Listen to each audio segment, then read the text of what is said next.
L'Agence mondiale antidopage est en première ligne dans la lutte contre le dopage dans le sport.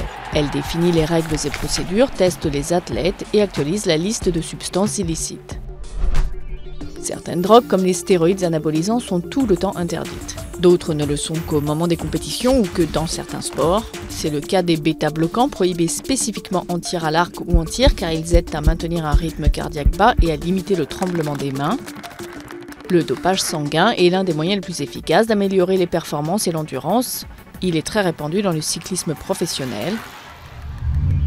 Certaines techniques, prendre de l'EPO qui stimule la production de globules rouges ou les transfusions sanguines, sont utilisées pour améliorer le transport d'oxygène.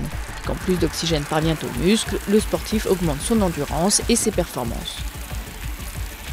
L'EPO et les autres transporteurs d'oxygène sont détectables, mais certains types de transfusions sanguines ne le sont pas encore, par exemple quand les athlètes reçoivent leur propre sang. Parmi les méthodes de dépistage figure le suivi de la masse d'hémoglobine des athlètes ou bien la recherche de traces de plastifiants composant des poches de stockage du sang. À mesure que le dopage gagne en sophistication, le passeport biologique de l'athlète devient un outil essentiel de la lutte antidopage. Les athlètes sont suivis toute la saison et leurs variables biologiques régulièrement mesurées, comme le rythme cardiaque, la masse graisseuse, l'hématocrite et d'autres variables sanguines. Des fluctuations brutales ne sont pas naturelles et révèlent l'usage probable de produits illicites. Mais ce système aussi connaît des limites.